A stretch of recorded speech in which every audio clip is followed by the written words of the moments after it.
And we are live, I believe, and we've got 6 viewers.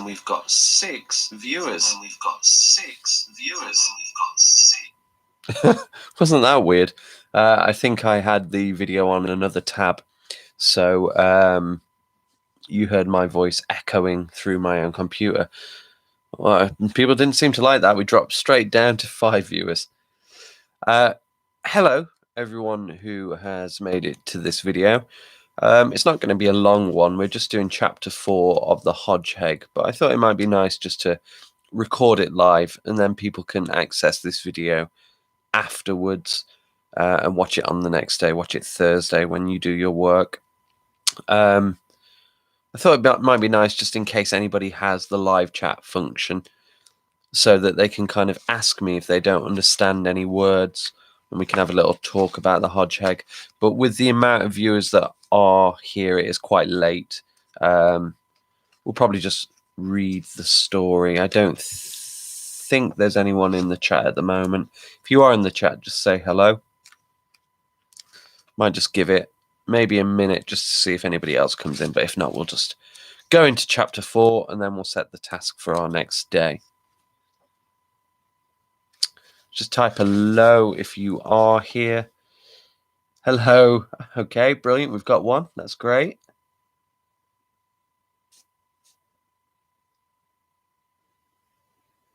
Hello. Oh, we've got Liana as well. That's brilliant. So at least we can have some kind of chat going on while we do the video. Well done for coming. Quite a late lesson, 6 o'clock. Hi, Fatima. It's good to see you again from 2C, is it, Fatima? Or is it 2S, Fatima? Are you in my class, or is it Fatima from... Hi. Hello. Is that Ridwan? 8 viewers at the moment. It's picking up. I'm surprised that people came on at 6 o'clock. We'll give it another 30 seconds. We've just got another viewer there. Another 30 seconds and we'll see if anyone comes on. And then we'll start reading chapter 4. You're from year 3 and from 2C, Fatima. Well, it's nice to see you here. Hopefully you've seen the other videos for the Hodgeheg. Rahan is coming online in 1 minute. Fantastic. Again, you don't need to be here for this live stream. We're just recording the video for tomorrow. But it's nice if you are, because you can type into the chat.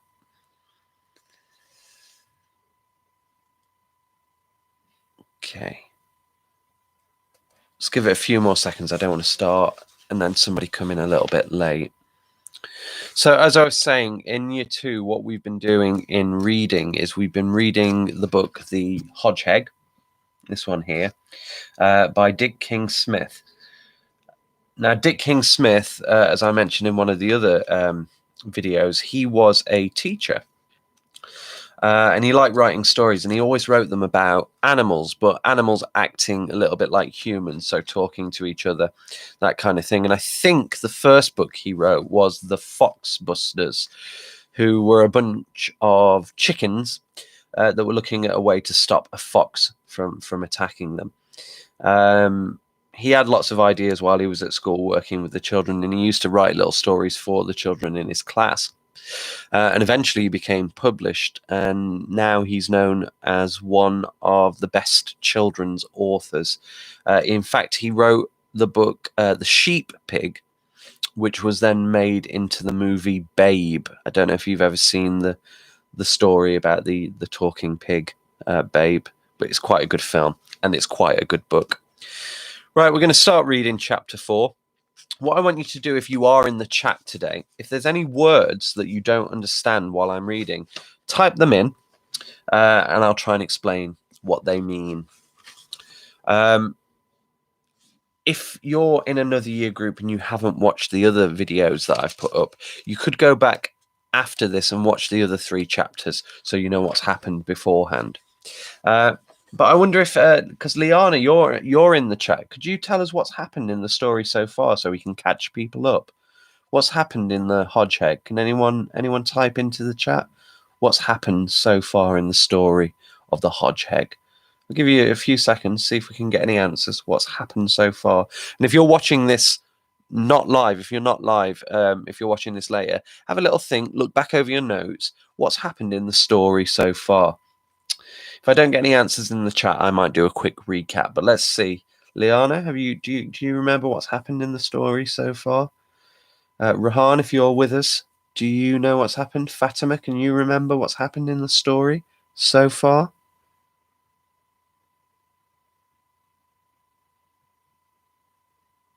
Give you a few more seconds to answer, and then I'll recap for those people who haven't heard the first 3 chapters.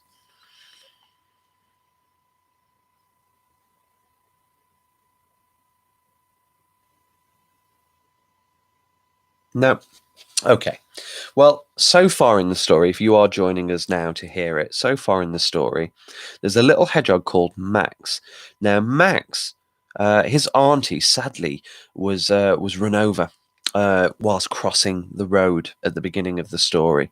And it turns out that hedgehogs can't really cross roads because cars don't stop for them. Hi, Rahan, welcome.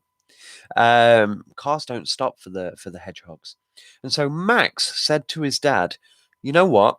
I'm going to go out and I'm going to find a way for hedgehogs to cross the road. I'm going to look at humans. I'm going to watch how humans cross the road, and I'm going to figure out how to do it. Now, Max snuck out under the gate and went down the road, and he saw how humans were crossing the road, that he came to a zebra crossing, and he watched and he thought, that's it. Yes, that comes a little bit later, Liana. Well done. Yeah. He watched them crossing the road and he was like, wow, that's it, a zebra crossing. So then Max decided to cross over the zebra crossing himself. But of course, Max is very small. He's a hedgehog, and cars and trucks and that kind of thing, they don't look out for hedgehogs. They look out for humans. And so a big lorry came and he saw the hedgehog right at the very end, and he swerved to miss him, and he just missed him. Max was in shock, so he ran to the other side of the road, and then a cyclist saw him at the last minute, turned his wheel, and he caught Max, sent Max flying, and Max bumped his head as he was trying to cross the road. And now he's mixing up all of his words. At the end of chapter 3, he said some statements like this. He said, and then I headed my bang, which of course means I banged my head, but he's mixing up his words because he banged his head. Hello, Abida. Welcome, Tamim. Yeah, that is it. He's trying to learn how to cross the road. Well done. Right, we'll go into chapter 4. We'll start it. Remember, if there's any words that you don't understand as I'm reading this, type them into the live chat below. We'll see how well this goes. We might do another live lesson when we're reading more of it. Do you suppose he'll be all right? Said Ma, anxiously. It was dawn, and they were about to retire for the day. The children were already asleep in a thick bed of fallen leaves. Remember, in the chat, any of those words you don't know, please type them in. I should hope so, said Pa. Hodgeheg, indeed. His brains are scrambled. Max slept the clock round, and halfway round again. Dawn, good word, Liana, well picked up. Dawn is when the sun is just starting to rise, a very early morning. Good for picking up that word. Any others, just type them into the chat. He did not stir till the evening of the following day. The shock had sent him into a kind of short, early hibernation. When at last he woke, his sisters rushed to nuzzle at his nose. The safest nuzzling place for hedgehog. Scrambled it means kind of all mixed up and shook together. You know, when you make scrambled eggs, you kind of mix them really hard. That's what scrambled means. With squeaks of concern, and his parents left their snail hunting and came trotting up. How are you feeling, dear? Said Ma. Max considered this. His headache was almost gone, and he was thinking straight. But his speech, concern, that's when you're worried about something. No, and no, no. When Pa said his brains are scrambled, he just meant that he's mixed up. He's confused. It was an expression. His brains aren't really scrambled, but he's saying he's confused. And the word concern means when you're worried about something, when you're worried about someone. So if my friend was hurt, I would be concerned for them. I'd be worried about them. Max considered this. His headache was almost gone, and he was thinking straight, but his speech, he found, would still not behave properly. "I'm a bit bitter, thanks," he said, obviously meaning to say he was a bit better. "You had a nasty knock," said Pa. "You need rest," said Ma. "Why not get back into bed? We will bring you some nice slugs. Delicious. In fact, I once ate snails whilst I was in Paris a few years ago. You can't really taste them. They're a little bit rubbery, but they cover them in garlic, so much garlic, so they just taste like garlic. Thinking. I'm not sure. I said thinking. Perhaps that was the word. Yeah, well done. Paris is the capital of France. Lovely city, actually. Beyond the queues, though, I went to the Eiffel Tower in France, and the queues. Honestly, you can wait in a queue to get up there for hours, 4, 5 hours, maybe sometimes if it's really busy. "I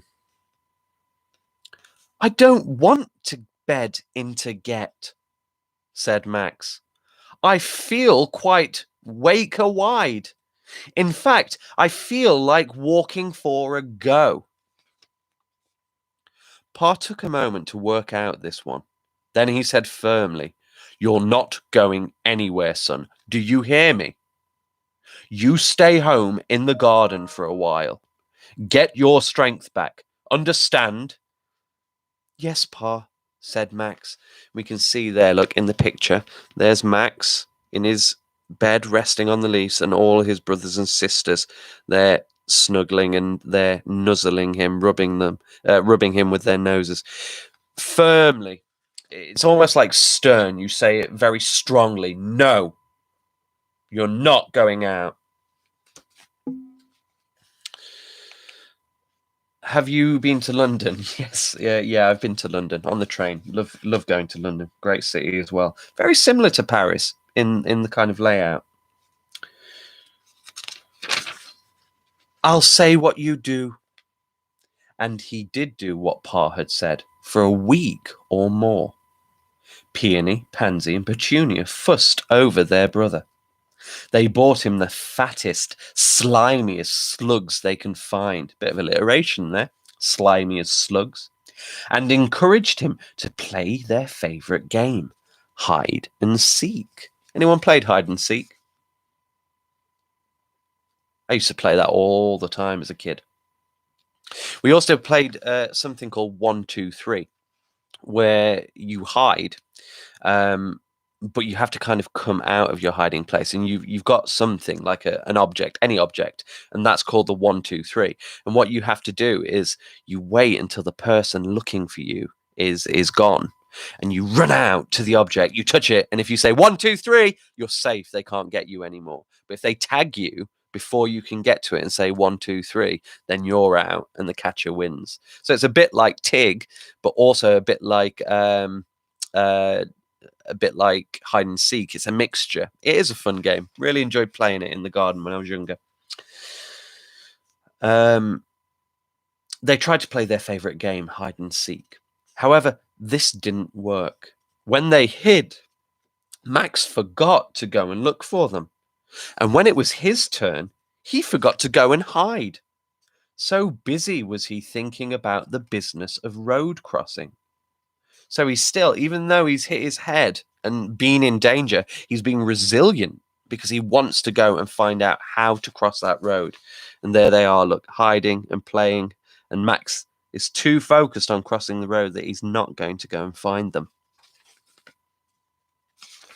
The girls would count to 30 with their eyes shut, but when they opened them, Max would still be sitting there thinking. Could you imagine how frustrating that is? You're playing hide and seek. 1, 2, 3, 4. Count all the way to 30. Open your eyes. Oh, you're still there. Striped bits were no good. He didn't intend trying that again. Thinking about the zebra crossing there. But maybe, he thought, there were other methods. His determination to find out what was increased when Pa came back early one morning from a visit to the park with more bad news. Max overheard him telling Ma. "Another one gone," Pa said. "Not a relation?" said Ma fearfully. "No," said Pa. "Chap from number 9A just up the road. I didn't know him well, you understand, but he always seemed a decent sort of hog. He was crossing just in front of me not 10 minutes ago. Misjudged it. Motorbike got him. Leaves a wife and 6 kids. Sad. Hopefully Max can find a way to cross that road safely." That evening, Max waited until he was sure that Pa was out of the way, in the garden of number 5B. The people in 5A always put out bread and milk for Max's family, but the people in 5B often provided something much better for their hedgehogs. Tinned dog food. Delicious. Now, I've never eaten that, and I don't recommend that anyone ever does, but for hedgehogs, they seem to really like it. Every evening, Pa crept through the dividing hedge to see if he could nick. That means like steal, to nick something. To see if he could nick a saucerful of munchy meat before the day's sleep. "Ma," said Max, "I'm walking for a go." Going for a walk. Ma was quick at translating by now. "Did Pa say you could go?" she said. "No," said Max, "but he couldn't say I didn't."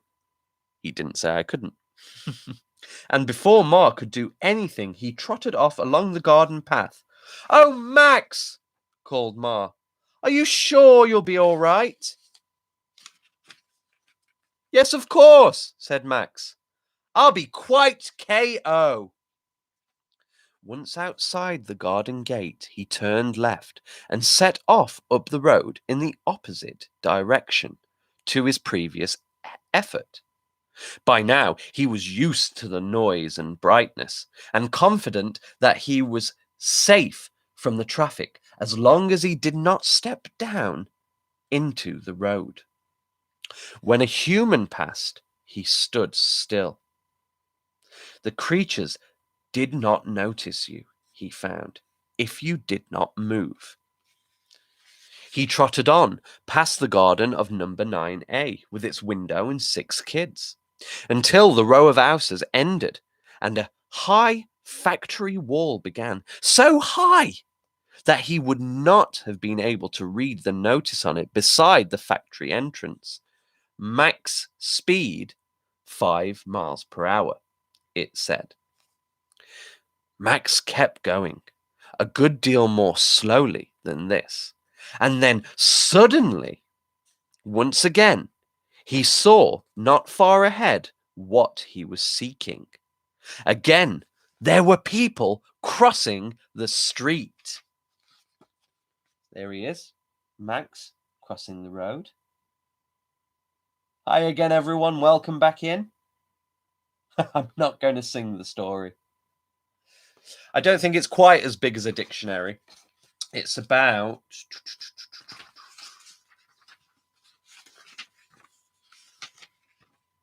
87 pages.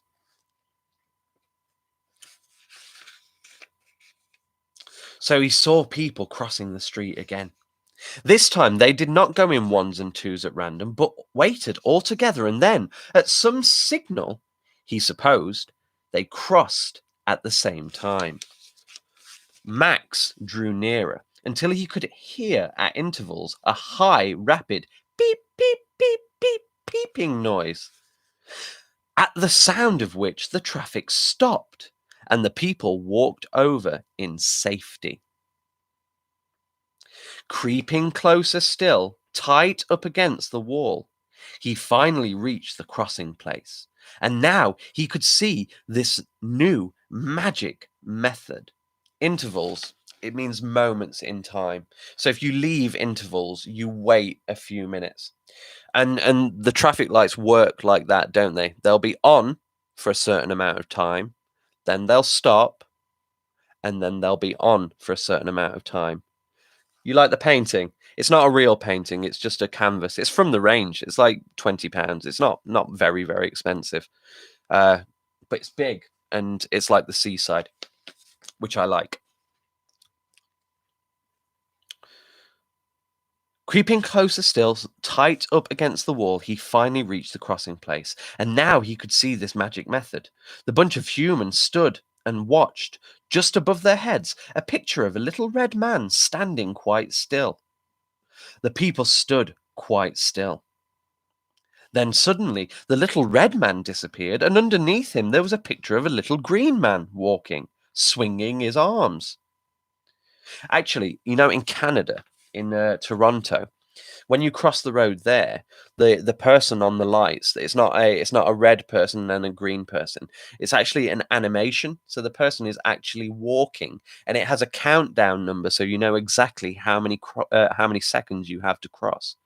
It's quite good because you know that if there's still 20 seconds left to cross the road, you're pretty safe crossing it at that point. It's a good system. The people walked, swinging their arms, while the high, rapid beep, beep, beep, beep, beeping noise warned the traffic not to move. Yeah, I've been to Canada and a little bit of America. Max sat and watched for quite a long time, fascinated by the red man and the green man. He rather wished they could have been a red hedgehog and a green hedgehog. But that was not really important, as long as hedgehogs could cross here safely. That was all he had to prove, and the sooner, the better. So there it is. Look, he can see them crossing, and he can see the signals above the road, so he knows that he can get across when the green person is on. He edged forward until he was just behind the waiting humans and watched tensely for the little green man to walk.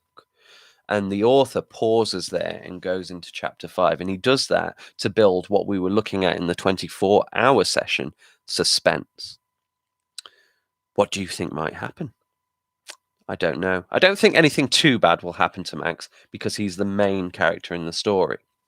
And we've still got quite a way to go. But he's already been hit by a cyclist before, hasn't he, and bumped his head. I don't think, because we're quite early in the story, I don't think this is going to work out. I think he's going to have to find another way. But we will find that out later. Well done for joining in the chat. This was only a quick session. Well done for putting up some words if you didn't know them. It was good to clarify. If there was any more words, and if you're watching this video later on Thursday when it's up, if there are words that we didn't clarify, if there are words that you didn't understand, make sure you have a look in a dictionary. Maybe use a dictionary online. Maybe talk to parents and find out those words that way. And like before with this chapter, just keep a few sentences as notes, just so you know what's happening in that chapter, ready for when we do our book review at the end. If you joined for this live chat especially and you haven't heard me read the rest of the story, go back to the Year 2 page. There's 3 videos of the Hodgeheg, and you can listen to chapter 1, chapter 2, chapter 3 if you haven't before. Thank you for joining in. It's really good to hear from all of you. There will be a special live lesson on Friday where I will be teaching all about big cats, Spider-Man, and the Ottoman Empire just before we go into the holiday. Lovely to see you, and I'll see you again soon. Bye, everyone.